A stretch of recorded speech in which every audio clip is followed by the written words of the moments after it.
Eduardo Monteiro, ou Duda, como a maioria das pessoas o chamava, tinha uma vida que parecia tirada de novela das 9. Não estou falando de drama, mas de puro glamour. Pense em São Paulo, pense em sucesso, pense em Morumbi. Era lá que ele morava, numa mansão que mais parecia um museu particular, com piscina olímpica e garagem para 5 carros de luxo. Duda era o dono da Ouro Verde Tech, uma empresa de consultoria e tecnologia que, nos seus anos de auge, valia mais de 200 milhões de reais. Ele não andava, ele desfilava. O terno era sempre de alfaiataria italiana. O relógio no pulso valia um apartamento no centro. E a agenda estava sempre lotada com almoços de negócios que decidiam o futuro de setores inteiros. Ele tinha o toque de Midas, diziam. Tudo que Duda tocava virava ouro. A família dele era o seu maior orgulho. Juliana, a esposa, era o retrato da elegância paulistana, sempre envolvida em eventos beneficentes e mantendo a casa impecável. E Sofia, a filha, era a menina dos olhos, estudando na melhor escola internacional da cidade, sonhando em ser veterinária. Para Duda, a vida era uma linha reta ascendente. Crescer, vencer, acumular.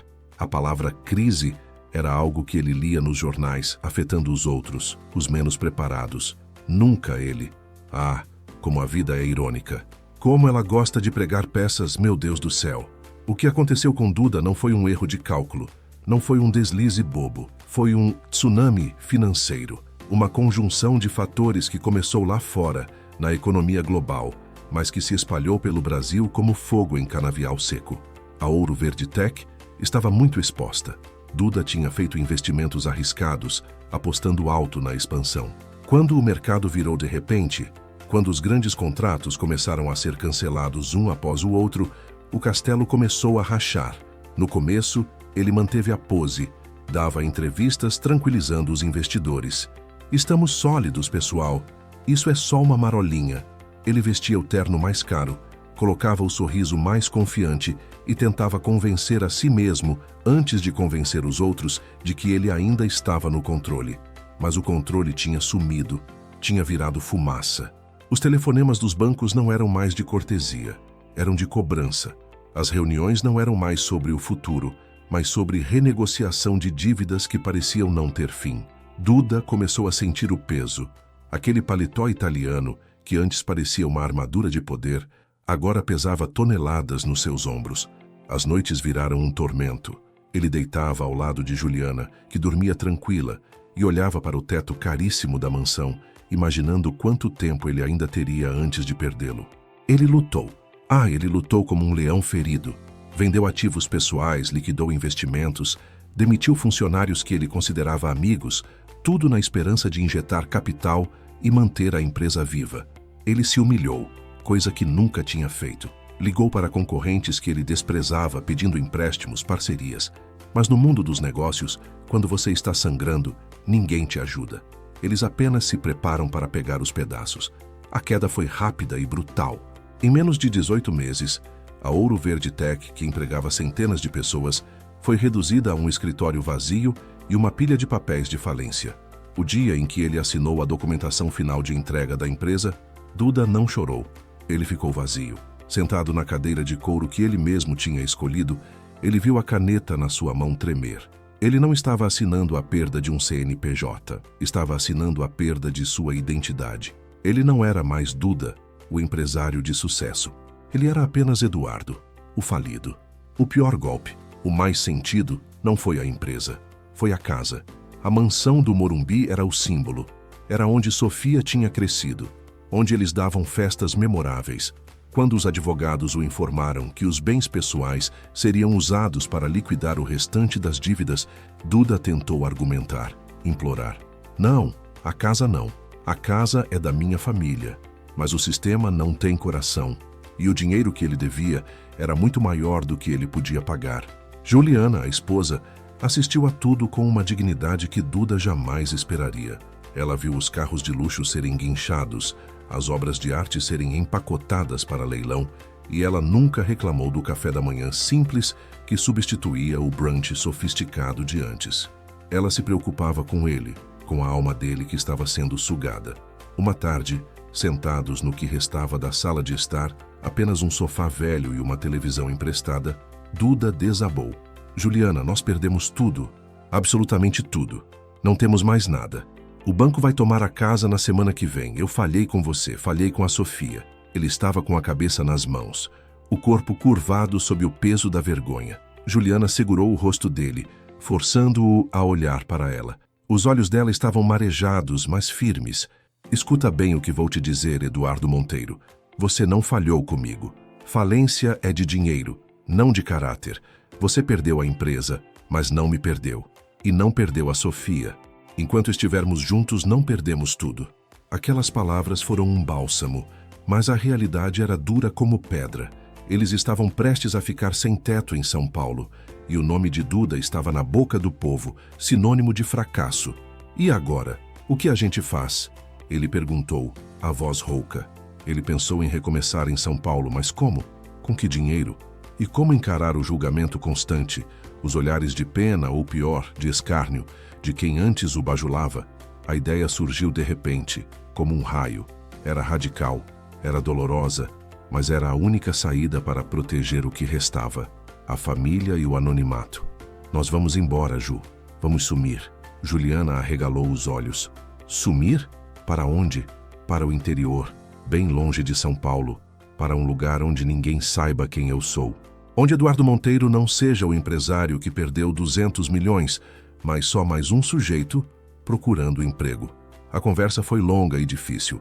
Eles tinham um pouco de dinheiro guardado, o suficiente para um recuo estratégico, para alugar algo pequeno por alguns meses. O plano era simples e humilhante: descer do pedestal, vestir a roupa mais simples e ir para o anonimato total. Duda escolheu a cidade de Santa Rita do Campo. Uma cidade tranquila, com cerca de 60 mil habitantes no interior de São Paulo. Era longe o suficiente para que a fofoca do Morumbi não chegasse, mas perto o suficiente para ser acessível. A mudança foi um pesadelo logístico e emocional. Eles tiveram que se desfazer de quase tudo: os móveis de design, as roupas de grife, os brinquedos caros de Sofia. Juliana chorava em silêncio enquanto empacotava as poucas coisas que caberiam no furgão alugado. Para Sofia, com 10 anos, a mudança foi vendida como uma grande aventura. Vamos morar numa cidade onde as pessoas são mais calmas, filha. Você vai poder brincar na rua e ter cachorros de verdade, não só aqueles de raça presos no jardim. Sofia, esperta como era, sentiu que havia algo errado, mas aceitou a promessa de um cachorro. Chegando em Santa Rita do Campo, a diferença era gritante. A casa que alugaram era modesta, um sobrado apertado no bairro mais simples da cidade. Não tinha piscina nem portaria 24 horas. O barulho era de passarinho e de vizinhos conversando na calçada, não de sirenes e helicópteros. Duda se olhou no espelho. O terno tinha sido substituído por uma calça jeans desbotada e uma camiseta de algodão. O cabelo, antes impecavelmente cortado, estava um pouco comprido. Ele parecia um homem comum, e isso era exatamente o que ele precisava ser. Mas a transição de magnata para anônimo é mais difícil do que parece. Duda precisava de um emprego. Qualquer coisa. Mas ele tinha um problema sério. Seu currículo era uma piada. Um empresário que gerenciava centenas de pessoas não podia simplesmente se candidatar a gerente de banco em Santa Rita do Campo. Ele seria reconhecido, ou no mínimo, levantaria suspeitas. Ele precisava de um trabalho que fosse invisível, um trabalho que não exigisse currículo pomposo, que pagasse o básico e, o mais importante, que o mantivesse longe dos holofotes. Juliana estava ajudando com as contas, dando aulas de reforço de inglês online, usando o computador velho que haviam trazido. Duda passava os dias lendo os classificados do jornal local. Vaga para estoquista, auxiliar de padaria, motorista de entrega. Ele olhava e sentia um nó na garganta. Não era por desprezo ao trabalho, mas por medo de não saber fazer nada que não fosse dar ordens. Até que ele viu o anúncio pequeno e discreto, numa folha de papel afixada no mural da padaria. Precisa-se de zelador noturno. Escola Municipal Professor João Ramos. Horário das 20 horas às 5 horas. Serviço braçal. Tratar com Dona Clarice. Zelador noturno. A ideia o atingiu com a força de um soco. Era perfeito. Ninguém o veria. O trabalho era manual, isolado. Era o oposto de tudo que ele havia sido. Era o fundo do poço, e ele precisava desse fundo para se reerguer. Ele guardou o jornal e respirou fundo. Ele tinha que criar uma nova identidade. Não um nome falso, mas uma nova história. Ele tirou o relógio que ainda tinha. Um presente de formatura, não valia muito, mas era a última joia que lhe restava, e o guardou numa gaveta. Quando ele foi à escola municipal Professor João Ramos no dia seguinte, vestindo a roupa mais simples que tinha, ele se apresentou como Eduardo da Silva. Ele omitiu o Monteiro e inventou uma história. Eu estava trabalhando em São Paulo, Dona Clarice, com reformas, mas a crise pegou a gente. Vendi o que tinha e vim para o interior procurar paz. Dona Clarice, a diretora da escola, era uma senhora de meia-idade com um rosto bondoso e cansado. Ela olhou para Duda, avaliando sua aparência limpa, suas mãos que, apesar de não serem calejadas, pareciam dispostas. O serviço é pesado, viu, Eduardo? É varrer, passar pano, tirar o lixo, limpar os banheiros, manter tudo em ordem para as crianças no dia seguinte. E é à noite, sozinho. Duda assentiu, tentando parecer o mais humilde possível. A humildade não era uma máscara, era um sentimento genuíno que o desastre financeiro tinha plantado nele. Eu não tenho medo de trabalho, Dona Clarice. Eu só preciso de uma chance para sustentar minha família. Garanto que sou responsável. Dona Clarice sorriu de leve. Responsabilidade é o que mais precisamos aqui. O salário é um salário mínimo, mais um adicional noturno, e você tem direito ao vale-transporte. Serve para o senhor? Duda sentiu um arrepio na espinha. Um salário mínimo. Ele, que antes gastava isso em um jantar casual, agora dependia disso para o sustento de 3 pessoas. Serve perfeitamente, Dona Clarice. Eu aceito. E assim, Eduardo Monteiro, o empresário milionário de São Paulo, se tornou Eduardo da Silva, o zelador noturno de uma escola municipal em Santa Rita do Campo. Ele escondeu essa nova realidade de quase todos, exceto Juliana. Juliana, ao saber, sentou-se na cama e chorou. Não de tristeza pelo tipo de trabalho, mas pelo sacrifício que ele estava fazendo. Você não precisava disso, Duda. Podíamos ter tentado outra coisa. Precisava sim, Ju. Eu precisava desse choque. Eu precisava fazer algo que me tirasse daquele mundo de futilidade. Aqui, eu sou só um homem trabalhando. Eu não sou o dono, eu sou o servidor. E isso me dá paz. O primeiro dia de trabalho foi um choque físico e mental. Duda chegou à escola às 8 da noite. O prédio era antigo, cheirava a cera e poeira acumulada. As salas de aula, cheias de desenhos infantis e mesas minúsculas, pareciam um mundo alienígena para ele. Ele recebeu um carrinho de limpeza, um esfregão, um balde e um par de luvas de borracha. Seu supervisor, um senhor chamado Seu Chico, que já era zelador diurno há 20 anos, deu-lhe as instruções com poucas palavras. É simples, Eduardo. Deixa tudo brilhando. Criança merece andar em lugar limpo. Não enrole. A gente confia em você. Seu Chico foi embora e Duda ficou sozinho, no meio do pátio escuro, iluminado apenas por lâmpadas amareladas. O silêncio da escola à noite era profundo, quebrado apenas pelo vento. Ele começou pelo banheiro dos meninos. O cheiro era forte. Duda, que mal limpava o próprio tênis antes, teve que enfrentar o piso sujo, os vasos sanitários. Ele dobrou a coluna, esfregou com força, sentindo os músculos que nunca usava reclamarem. As mãos acostumadas a segurar canetas Montblanc e taças de champanhe, agora seguravam um esfregão áspero. A primeira noite foi uma tortura. Ele terminou o serviço às 5 da manhã, exausto, dolorido em lugares que ele nem sabia que existiam.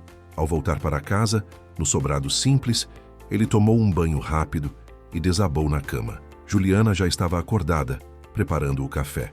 Ela o olhou com ternura e pena. E aí, como foi o primeiro dia do zelador Eduardo? Ela perguntou com a voz suave.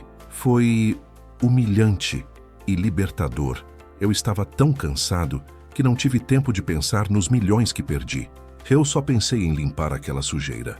A vida em Santa Rita do Campo se estabeleceu numa rotina de contraste. Durante o dia, Duda era o pai e marido, tentando se adaptar à vida simples. Levava Sofia à escola a pé, ajudava Juliana nas compras no mercado local, onde ele tinha que ficar de olho nos preços. Ele precisava ser convincente. Não podia ter trejeitos de milionário. Ele tinha que falar o português simples da cidade, esquecer os termos de business que faziam parte do seu vocabulário. À noite, ele vestia o uniforme azul marinho e ia para a escola. O trabalho de zelador noturno era, ironicamente, o que o estava salvando. A repetição das tarefas, a solidão, o esforço físico, tudo isso limpava a mente dele, tirava o foco do passado glorioso e o forçava a viver o presente. Ele aprendeu a gostar do silêncio da escola. Andando pelos corredores escuros, ele podia refletir. Ele percebeu que, quando era rico, ele era refém de suas posses. A mansão exigia manutenção. O carro exigia gasolina premium. A empresa exigia sua atenção 24 horas por dia. Agora ele tinha apenas que limpar. E quando ele terminava, o trabalho estava feito. Não havia e-mails urgentes às 3 da manhã. Nos primeiros meses, a maior dificuldade era manter o segredo. Santa Rita do Campo era uma cidade pequena. As pessoas sabiam da vida de todo mundo. Duda tinha medo de ser reconhecido. Ele morria de medo de que Juliana, ou pior, Sofia, ouvissem alguém comentar: "Olha lá, aquele é o Duda Monteiro, que faliu lá em São Paulo, virou faxineiro." Ele se mantinha discreto. Evitava conversas longas com os pais dos alunos na porta da escola, quando ele chegava cedo, e usava sempre um boné puxado para baixo. Mas a ironia do destino é implacável. Certa noite, Duda estava na sala dos professores, limpando a lousa e organizando as cadeiras, quando o telefone fixo tocou. Era a dona Clarice ligando de casa. "Eduardo, desculpa incomodar, mas um senhor de São Paulo está me ligando. Ele é da Secretaria de Educação. Ele disse que está passando pela cidade amanhã e gostaria de fazer uma visita surpresa à escola para checar as instalações." O coração de Duda disparou. Visita surpresa de São Paulo. Ele deu o nome? Duda perguntou, tentando manter a voz calma. Deu. É o Dr. Rubens Alencar. O senhor conhece? Rubens Alencar. Duda engoliu em seco. Rubens Alencar não era apenas da Secretaria de Educação. Rubens Alencar era o vice-presidente de um dos bancos que havia executado a falência da Ouro Verde Tech. Um dos homens que ele mais desprezava. Um homem que o conhecia perfeitamente. O pânico o atingiu como um trem. Se Rubens o visse de esfregão na mão, limpando o chão de uma escola pública, a notícia se espalharia como praga. Seu anonimato acabaria. O sacrifício que ele e Juliana tinham feito teria sido em vão. Não, dona Clarice.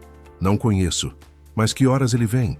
Ele disse que estará aqui amanhã, logo após o almoço, por volta das 2 da tarde.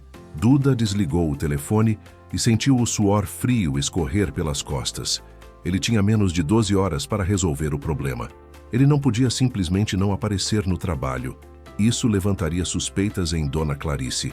Ele precisava estar lá, mas não podia ser visto por Rubens.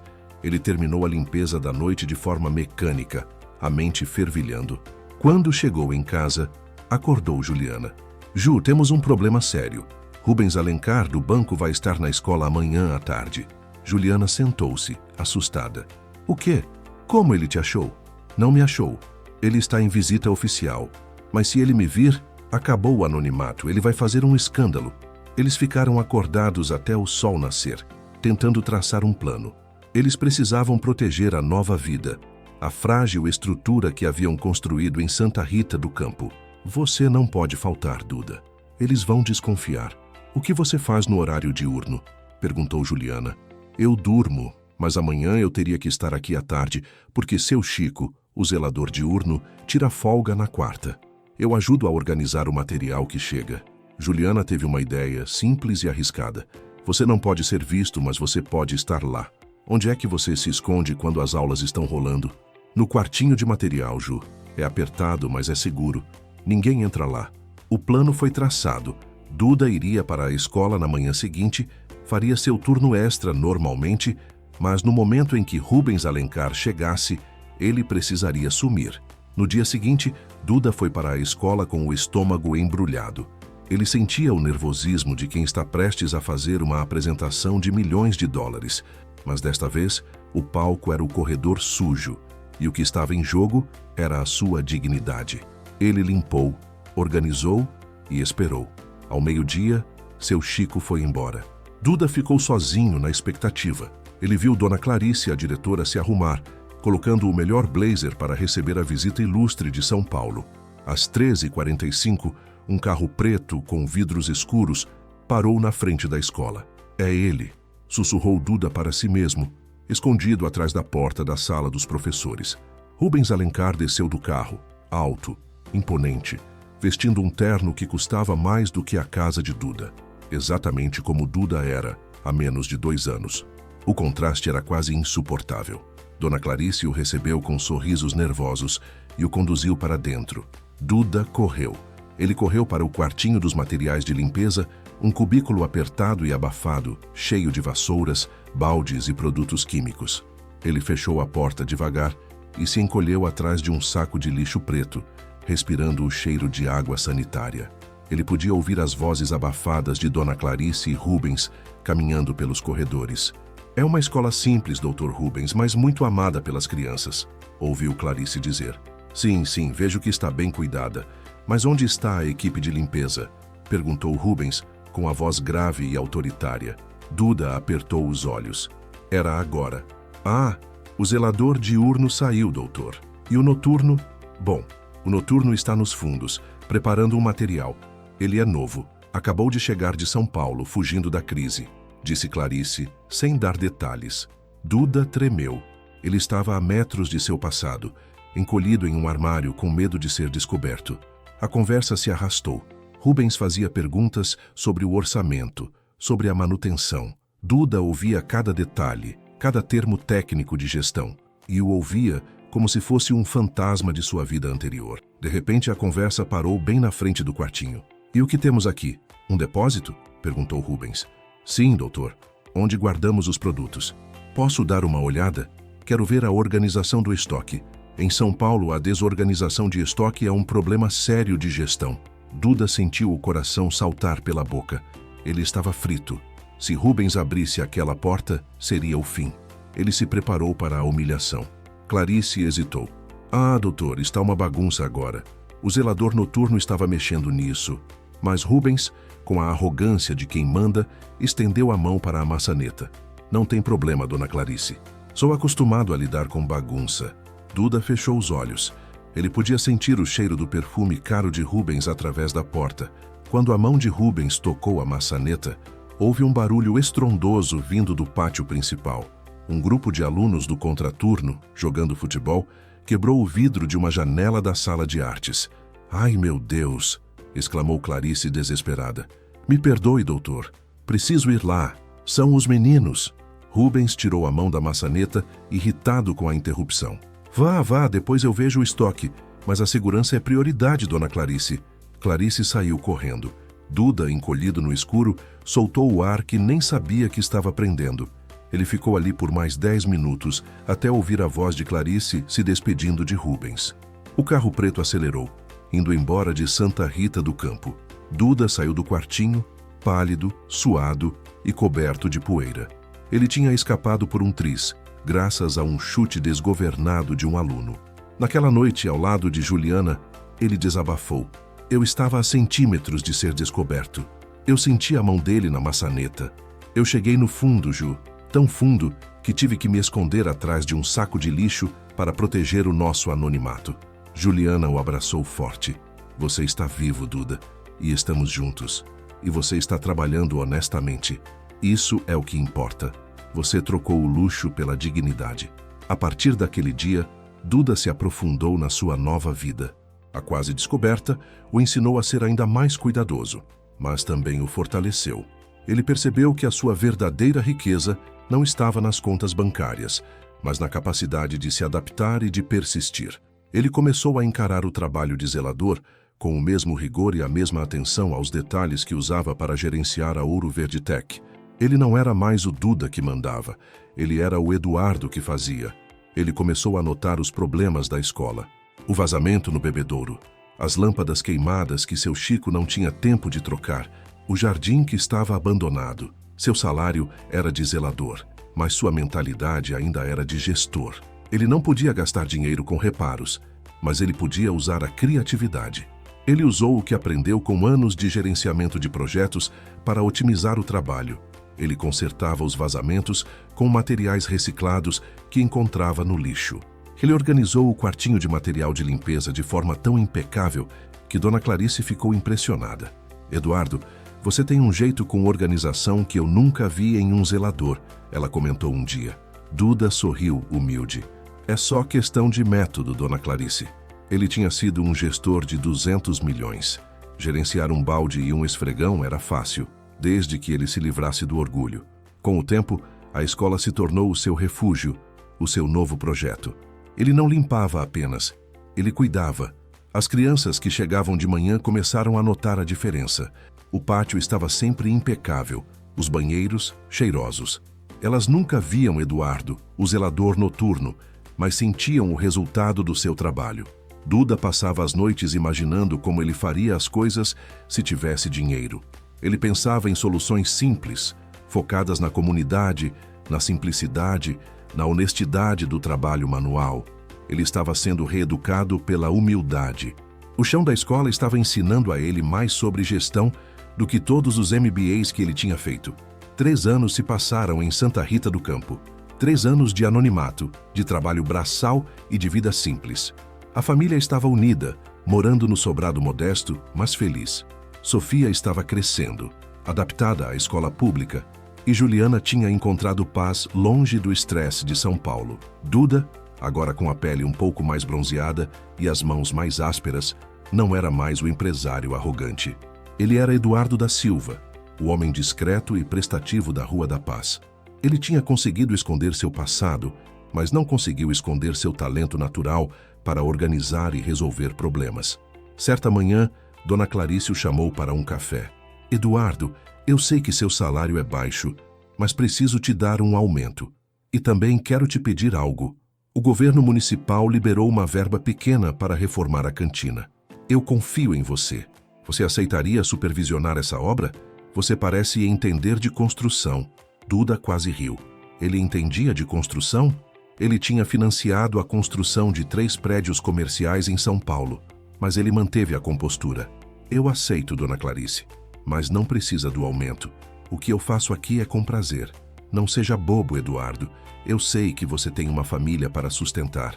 Aceite. Duda aceitou o desafio. Pela primeira vez em anos, ele vestiria a camisa de gestor novamente, mas desta vez, a gestão era de uma obra de caridade, com um orçamento apertado para a comunidade. Ele começou a trabalhar na cantina com a mesma paixão que dedicava à limpeza noturna. Ele negociava com fornecedores locais, apertava o orçamento e garantia que cada centavo fosse usado com honestidade. A obra da cantina foi um sucesso. Terminada em tempo recorde e dentro do orçamento, ela se tornou o orgulho da escola. Duda olhou para o refeitório reformado e pensou: eu consegui fazer isso com quase nada. O que eu desperdicei em São Paulo daria para reformar todas as escolas dessa cidade. Foi nesse momento, observando a alegria das crianças almoçando no espaço novo e limpo, que a semente de um novo futuro começou a germinar na mente de Eduardo Monteiro. Ele percebeu que o sucesso não precisava ser medido em milhões, mas em utilidade. Ele tinha perdido o glamour, mas tinha encontrado a simplicidade e a honestidade no trabalho mais humilde. Ele pensou: se ele conseguia gerenciar uma escola pública à noite e uma reforma de cantina de dia, ele podia gerenciar um negócio. Mas não seria um negócio como a Ouro Verde Tech, focado na alta tecnologia e no lucro selvagem. Seria algo diferente, algo que valorizasse a honestidade, a simplicidade e o trabalho bem feito. Ele precisava de um plano que não exigisse capital inicial, mas que usasse a única coisa que ele havia recuperado: a sua capacidade de gestão e a sua humildade. Ele conversou com Juliana sobre a ideia, numa noite, sentados na cozinha pequena. Eu não vou largar a escola, Ju, mas quero começar algo pequeno, algo que eu possa fazer nas horas vagas, algo que ajude as pessoas a consertarem as coisas em vez de jogá-las fora. Juliana sorriu, vendo o brilho nos olhos dele que ela não via há anos. E o que seria, Duda? Um concerto de panelas? Não, pense bem, o que a gente mais precisou quando chegamos aqui: ajustar a casa, consertar um vazamento, arrumar uma tomada. As pessoas em cidades pequenas não querem desperdiçar, elas querem que as coisas funcionem de novo. Eu vou ser o resolvedor de problemas. Ele imaginou um serviço simples, de pequenos reparos e organização doméstica, focado em vizinhos e amigos, cobrando um preço justo e garantindo um preço justo e garantindo um serviço de qualidade, o que ele chamava de honestidade em tempo integral. Ele não podia largar o emprego de zelador. O salário, por mais apertado que fosse, era o que garantia a segurança da família. Mas as noites na escola eram longas e ele tinha as manhãs e os inícios de tarde livres. Juliana, vendo a empolgação dele, deu todo o apoio. Então vamos lá, Duda. Qual é o primeiro passo de um resolvedor de problemas? Propaganda, Ju. Mas não pode ser anúncio em revista chique. Tem que ser o boca a boca. E um cartão de visita que não pareça coisa de gente rica.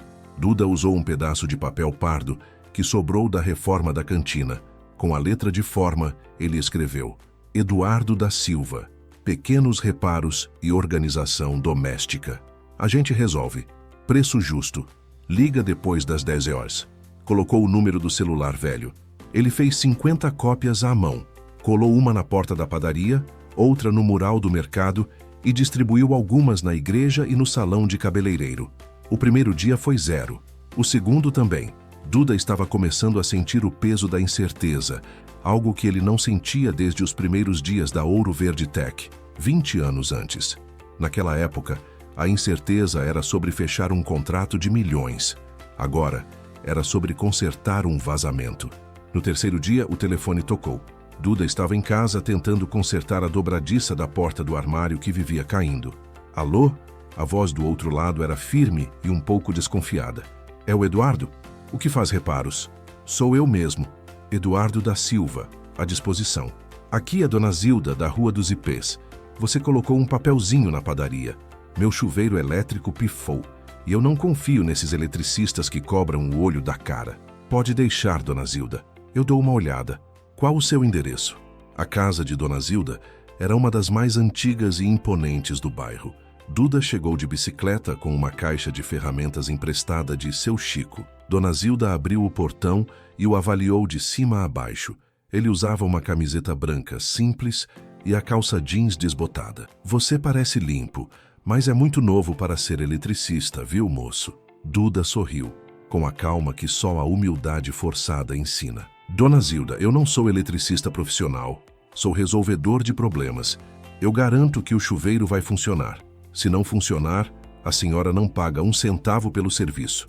Combinado? A garantia de satisfação era algo que ele tinha aprendido no mundo corporativo, mas que funcionava perfeitamente no interior. Ela gostou da atitude. O chuveiro era antigo, cheio de gambiarras. Duda, que mal sabia trocar uma lâmpada antes da crise, tinha aprendido o básico de hidráulica e elétrica, assistindo a vídeos na internet e principalmente consertando os perrengues da escola. Ele trabalhou por 1 hora, com concentração total. Não era apenas trocar a resistência, era entender o fluxo de energia, o isolamento. Ele agia com a precisão de um cirurgião. Quando terminou, ele ligou a chave geral. A água quente jorrou. Dona Zilda, que estava na porta, sorriu largamente. Ah, que maravilha! E quanto é que eu te devo, meu jovem? Duda tinha calculado o preço, R$ 50 pelo serviço, mais o custo da resistência. R$ 50, Dona Zilda. Foram 30 da resistência e 20 pela mão de obra. Dona Zilda arqueou a sobrancelha. Só R$ 20? O último me cobrou 80 só para vir aqui. Eu cobro o justo, Dona Zilda. O serviço foi simples. Ela pegou o dinheiro, mas acrescentou mais R$ 10. Toma aqui. Isso é pela sua honestidade. E olha, eu tenho uma lista de coisas que precisam de jeito aqui em casa. A porta do meu quintal vive rangendo e a estante da sala está bamba. Você volta amanhã?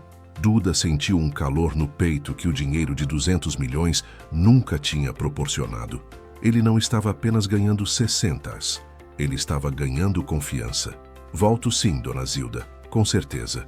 E assim, o Soluções Simples Santa Rita, ainda sem nome formal, nasceu e cresceu no boca a boca de Dona Zilda.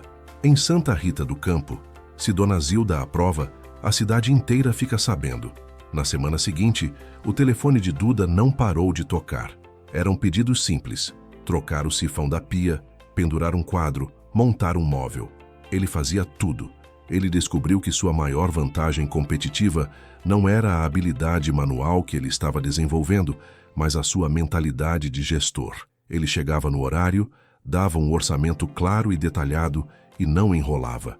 Coisas que parecem óbvias, mas que eram raras no mercado de pequenos serviços.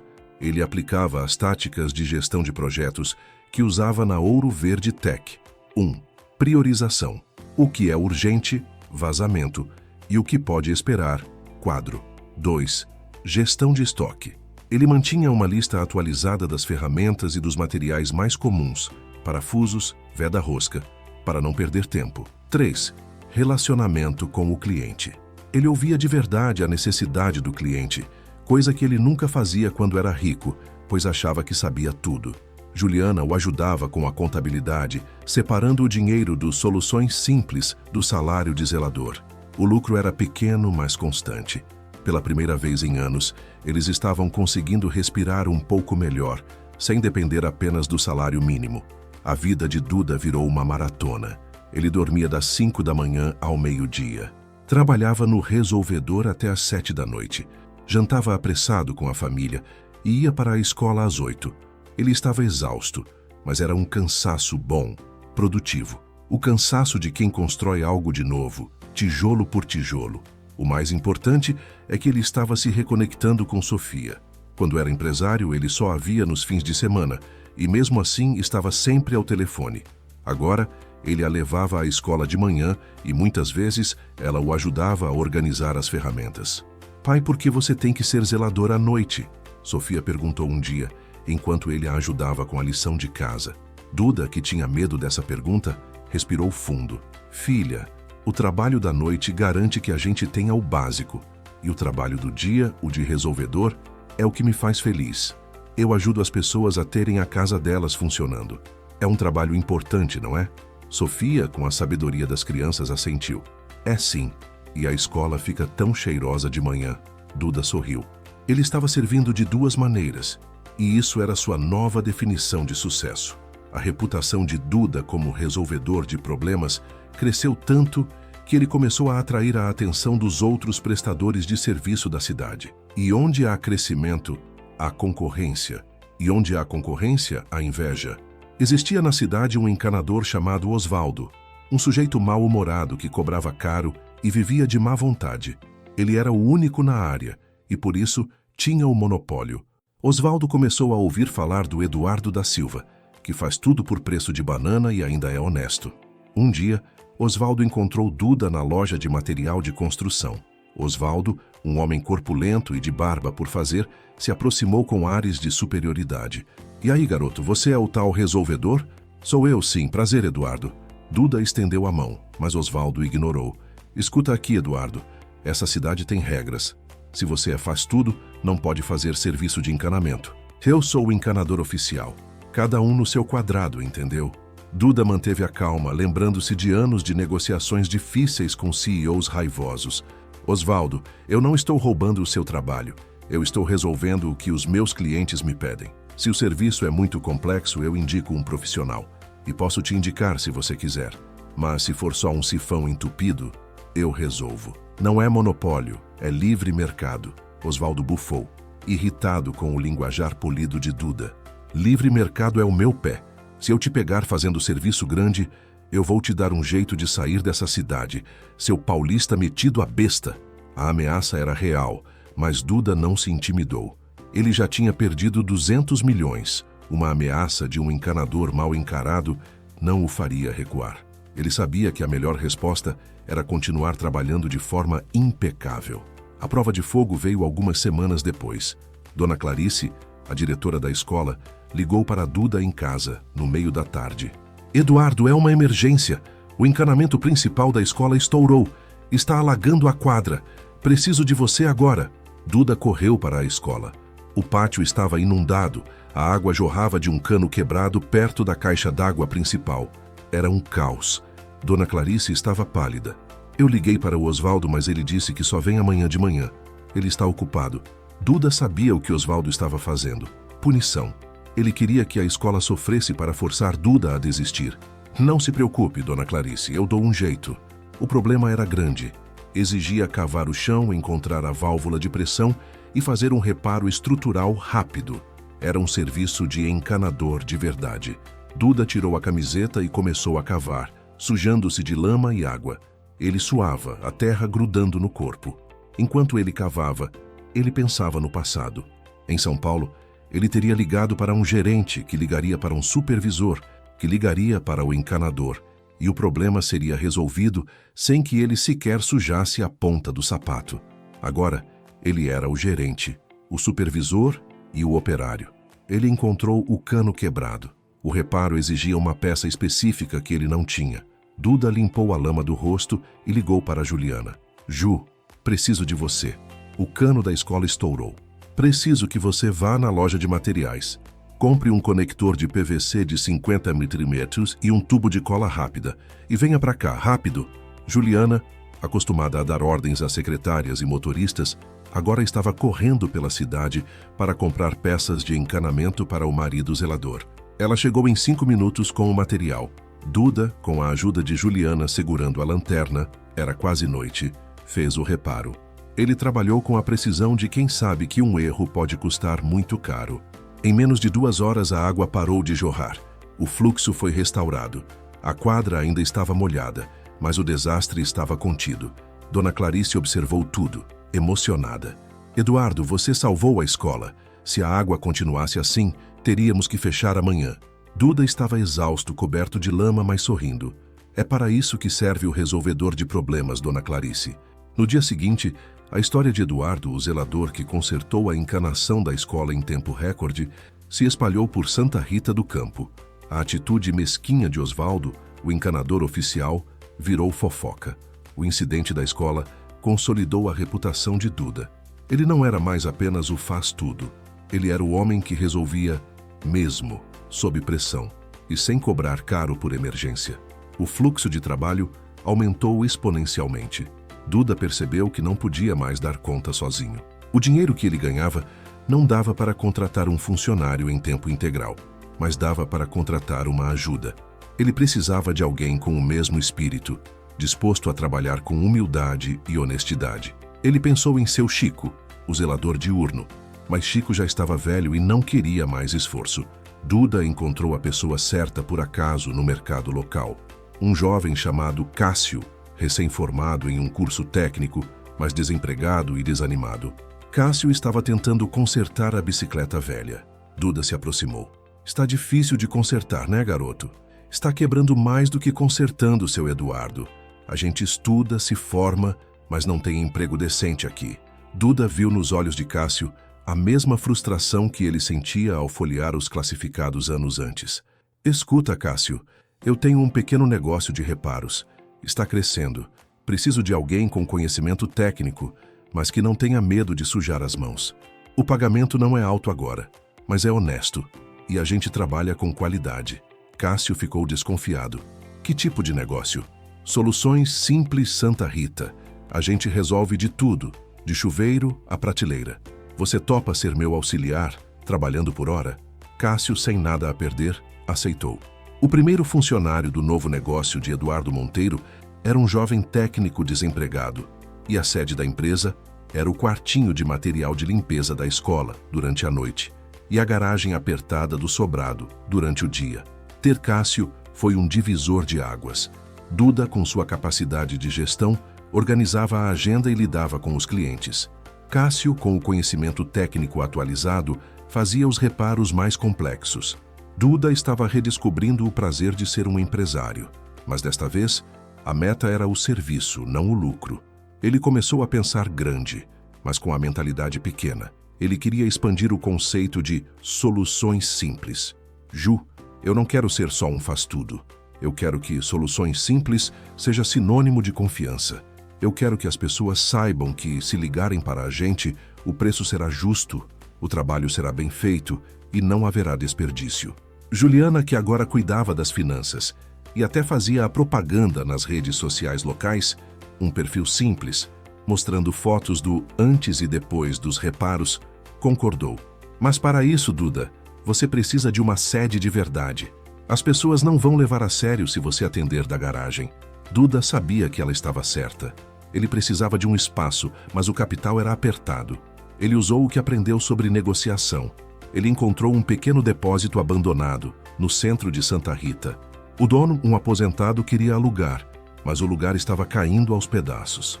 Duda fez uma proposta irrecusável. Ele reformaria o depósito inteiro, por conta própria, e, em troca, ganharia 6 meses de aluguel grátis. O dono, cético, Aceitou. Duda e Cássio passaram os próximos 2 meses reformando o depósito nas horas vagas, usando materiais reciclados e muita mão de obra própria. Duda usou toda a experiência da reforma da cantina da escola, mas em escala maior. Quando o depósito foi inaugurado, ele não era luxuoso, mas era limpo, organizado e tinha uma placa modesta na frente. Soluções Simples Santa Rita, reparos e organização. A inauguração foi um evento local. Dona Clarice, Dona Zilda e vários clientes que Duda havia ajudado apareceram para dar os parabéns. Eduardo Monteiro, o ex-magnata, estava ali, vestindo uma camisa polo simples com o logo da sua empresa, apertando a mão de vizinhos e recebendo abraços. Ele sentiu que a sua identidade como Eduardo da Silva estava se solidificando. Ele não estava mais escondido, ele estava integrado, mas o destino, como sempre, gosta de testar a fibra de um homem. No auge da expansão dos Soluções Simples, quando Duda estava finalmente começando a ver a luz no fim do túnel, ainda trabalhando à noite na escola, mas satisfeito com o crescimento diurno, chegou o momento temido. Sofia, sua filha, completou 13 anos. E ela precisava de uma decisão séria sobre o futuro. Pai, eu não estou gostando da escola.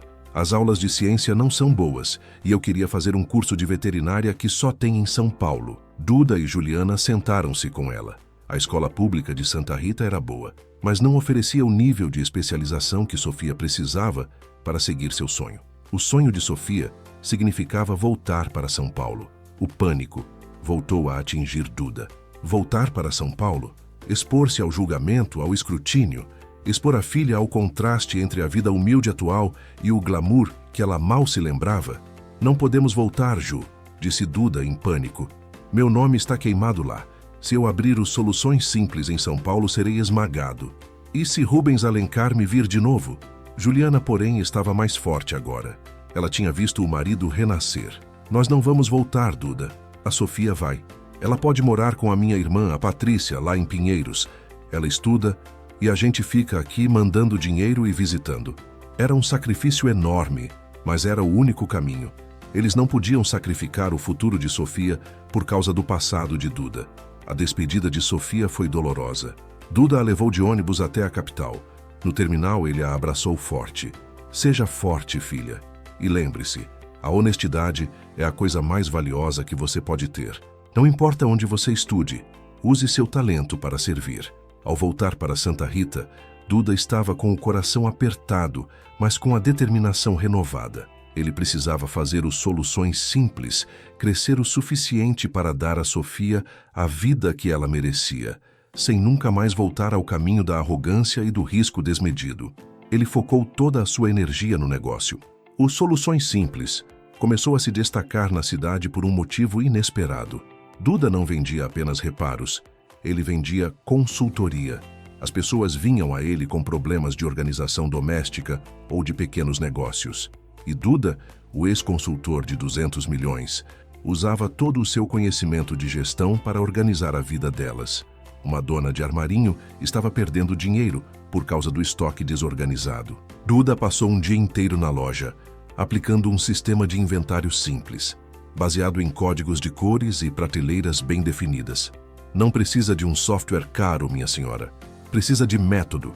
Seu estoque estava aqui, mas o seu lucro estava escondido ali. Ele explicou apontando para uma caixa debaixo da mesa. Outro cliente era um agricultor que não conseguia organizar a manutenção dos seus equipamentos. Duda criou um cronograma de manutenção preventiva, simples, escrito à mão. Os Soluções Simples estava virando um centro de eficiência para a cidade. Ele cobrava um preço de faz-tudo, mas entregava um serviço de consultoria de alto nível, embalado em humildade. O negócio cresceu tanto que Duda precisou tomar uma decisão difícil. Ele precisava sair do emprego de zelador. 3 anos e meio depois de chegar a Santa Rita, ele se preparou para a conversa com Dona Clarice. Ele foi à sala dela, nervoso. Dona Clarice, eu preciso conversar com a senhora sobre o meu turno na noite. Ela, que já sabia da expansão dos Soluções Simples, olhou para ele com um sorriso materno. Você vai me deixar. Não vai, Eduardo. Eu preciso focar no meu negócio. Não dá mais para virar à noite e trabalhar o dia todo. Eu estou exausto E o Soluções Simples precisa de mim em tempo integral. Dona Clarice se levantou e apertou a mão dele com carinho. Você é o melhor zelador que esta escola já teve, Eduardo. E o mais honesto. Mas eu fico feliz por você. Você é um homem de talento e o seu lugar é resolvendo problemas, não limpando a sujeira dos outros. Embora você fizesse isso com excelência. Duda sentiu os olhos marejarem. Aquele elogio, vindo de uma diretora de escola pública, valia mais do que o aplauso de qualquer conselho administrativo. Obrigado, Dona Clarice, mas eu não vou deixar a escola na mão. Eu vou treinar meu novo funcionário para assumir o turno noturno. E a senhora vai continuar sendo nossa cliente prioritária. Qualquer problema na escola, é só ligar para o Soluções Simples e eu venho correndo. Ele se demitiu, mas não cortou os laços. Ele garantiu a transição e a escola permaneceu impecável. Eduardo Monteiro, agora empresário novamente, com uma empresa de serviços simples e honestos, estava livre do anonimato forçado. Ele podia assumir seu passado, mas com uma nova perspectiva. O Soluções Simples se tornou um sucesso local. Duda contratou mais 2 ajudantes e comprou uma van utilitária simples, pintada de verde claro, com o nome da empresa em letras garrafais. Avançando mais 2 anos, o Soluções Simples não era mais apenas de Santa Rita. As cidades vizinhas começaram a pedir os serviços de Duda. Ele expandiu a ideia. Ele criava soluções de organização baratas e eficientes para pequenos comerciantes e famílias. Ele focava na sustentabilidade e no não desperdício. Ele estava fazendo consultoria de gestão, mas cobrando 150 por dia, em vez de 15 mil reais. E ele era feliz. Sua história, a de um ex-zelador que virou empresário de sucesso, com um modelo de honestidade radical, começou a se espalhar, não mais como fofoca de falência, mas como um caso de sucesso de superação. A grande virada veio quando Duda percebeu que a maior dificuldade das pessoas não era consertar a torneira, mas sim encontrar ferramentas e kits organizados para pequenos reparos, vendidos de forma simples e sem complicação. Ele se lembrou do quartinho de limpeza da escola, onde ele organizava tudo de forma impecável. Foi aí que a ideia de um novo negócio, o seu verdadeiro recomeço, surgiu. Não seria um negócio de serviços, mas de produtos, focado na simplicidade. Ele chamou Juliana para uma reunião no pequeno escritório do Soluções Simples. Ju, nós temos que ir além. Eu quero criar uma linha de produtos, kits de reparo, mas que sejam os kits mais honestos e simples do mundo. Como assim, Duda? Sabe quando você compra um kit de parafusos e vem 50 tipos que você nunca vai usar? E quando você precisa de um, falta?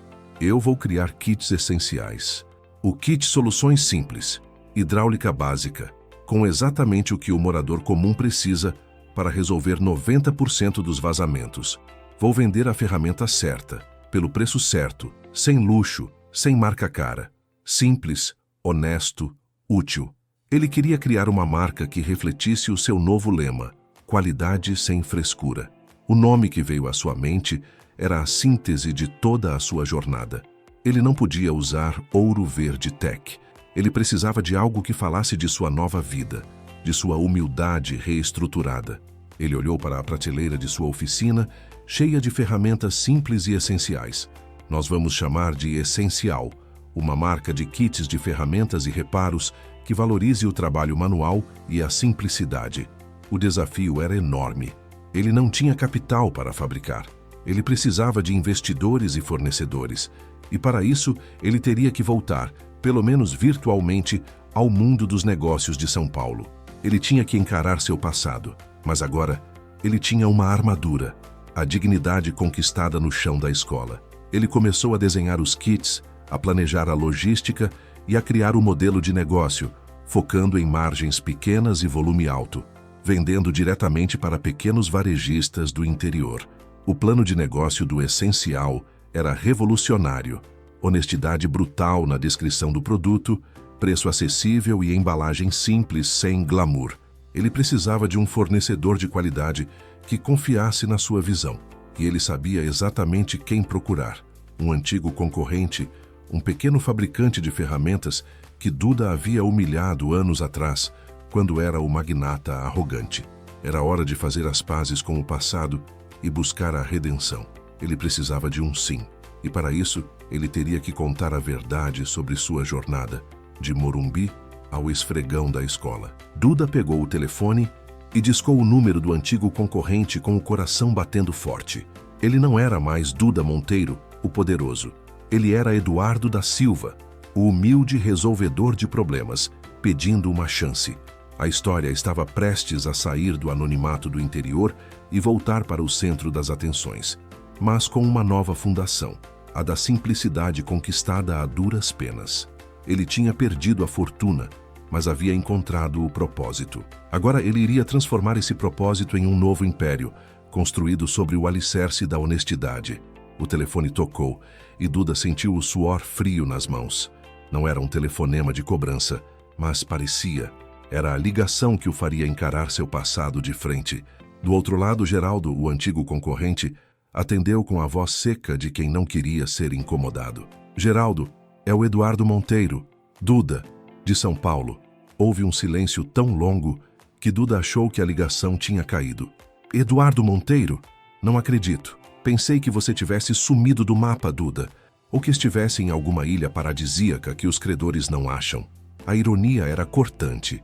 Duda respirou fundo. Não, Geraldo, estou em Santa Rita do Campo e eu não liguei para falar de férias.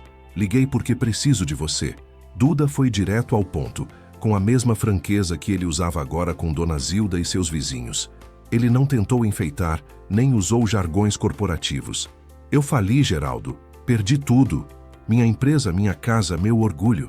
Passei os últimos anos trabalhando como zelador noturno em uma escola municipal.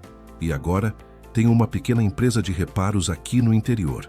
Geraldo, do outro lado, parecia petrificado. Zelador? Você? É. E essa experiência me ensinou mais sobre o que as pessoas realmente precisam do que 20 anos de consultoria. Eu aprendi a valorizar o trabalho bem feito e a honestidade no preço. Duda então apresentou o essencial. Ele explicou a visão de kits de reparo simples, sem desperdício, focados na utilidade e na qualidade. Geraldo, eu sei que eu te tratei mal no passado. Eu era arrogante e achava que meu dinheiro comprava tudo. Eu não peço seu perdão, mas peço sua parceria. Você fabrica ferramentas de qualidade, mas sua embalagem e distribuição são complexas. Eu tenho a visão e o canal de distribuição para o interior, onde as pessoas valorizam o que é simples. Eu vou te dar um plano de negócios que é o oposto de tudo que eu já fiz. Honestidade brutal e simplicidade. Eles marcaram um encontro em Campinas, uma cidade neutra, para evitar a fofoca de São Paulo. Quando Duda chegou ao café, ele estava vestindo a mesma camisa polo do Soluções Simples e uma calça jeans limpa. Geraldo chegou de terno, mas com um ar visivelmente mais cauteloso do que nos tempos áureos. Geraldo olhou para Duda, avaliando o homem que havia encolhido de tamanho, mas crescido em dignidade. A reunião foi tensa. Duda contou a história completa.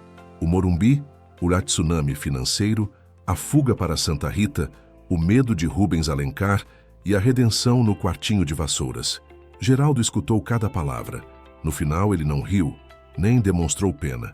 Ele estava fascinado pela transformação. Você está me dizendo que o empresário que me esmagava por causa de um ponto percentual de lucro agora quer montar uma empresa que vende a honestidade como diferencial? Geraldo perguntou descrente. É exatamente isso, Geraldo. Eu não quero mais ser o mais rico. Quero ser o mais confiável. O que eu aprendi esfregando o chão é que o luxo é fútil. O essencial é que as coisas funcionem. E as pessoas estão cansadas de ser enganadas por embalagens bonitas e preços absurdos. Geraldo folheou o plano de negócios do essencial. Ele viu as projeções modestas, a margem de lucro apertada, mas o foco total na satisfação do cliente. Você mudou, Duda, Geraldo admitiu, balançando a cabeça. Aquele Duda Monteiro de antes nunca teria se sujado com lama para consertar um cano de escola.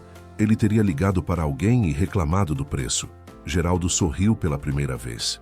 Eu aceito, não porque o dinheiro será fácil, mas porque eu quero ver esse seu experimento dar certo. Eu quero ver se a honestidade ainda pode ser um bom negócio no Brasil. A parceria foi fechada com um aperto de mão simples, sem advogados, sem champanhe. Era a prova de que Duda havia realmente se desapegado do glamour desnecessário. Com Geraldo como fornecedor e parceiro minoritário, o Essencial foi lançado. Duda usou o conhecimento que adquiriu nos anos como zelador e faz tudo para montar os kits mais práticos do mercado. O kit Essencial, eletricidade descomplicada, vinha com apenas 5 itens, mas eram os 5 certos para resolver 95% dos problemas de tomada e lâmpada. O slogan da marca era direto, refletindo a nova vida de Duda. Essencial, qualidade sem frescura. A simplicidade e a honestidade pegaram fogo. No interior de São Paulo, onde o dinheiro é contado e a confiança vale ouro, o Essencial se espalhou como um rastilho de pólvora. As pessoas estavam cansadas de produtos complexos e caros. Elas queriam a solução, não o status. Duda, agora empresário do Essencial, tinha que lidar com a logística, a distribuição, a gestão de fornecedores. Ele estava de volta ao jogo, mas em um campo de futebol de várzea, não no Maracanã. E ele amava isso. O sucesso do Essencial não foi estrondoso como o da Ouro Verde Tech, mas foi sólido, sustentável e, o mais importante, limpo.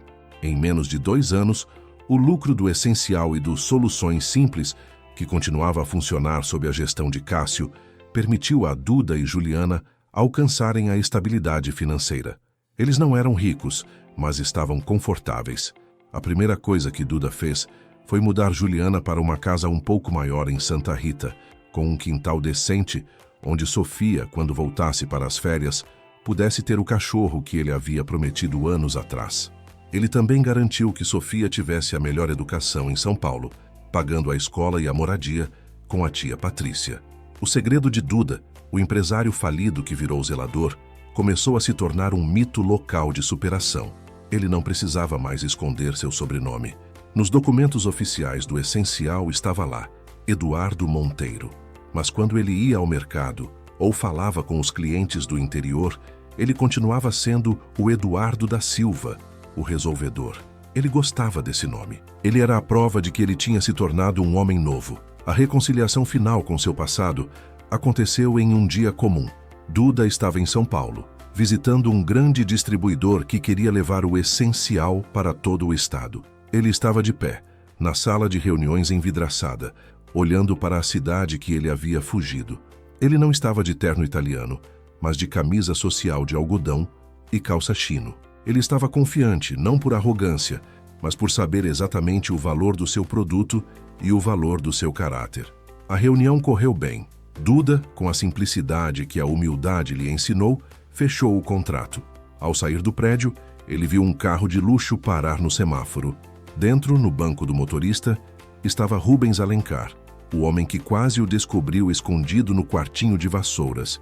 Rubens estava ao telefone, falando alto, visivelmente estressado e irritado com o trânsito. Ele parecia cansado, pesaroso, mesmo dentro de um carro de milhões. Duda parou na calçada e observou. Há 5 anos, Duda estaria naquele carro, com aquele estresse, vestindo aquela máscara de poder. Hoje, ele estava livre. Ele estava em São Paulo a trabalho, sim, mas voltaria para Santa Rita na van do Essencial naquela mesma tarde, para jantar com Juliana e planejar a nova linha de kits. Rubens Alencar não o viu. Ele estava ocupado demais com a própria vida de luxo e complicação. Duda sorriu. Não era um sorriso de escárnio, mas de gratidão.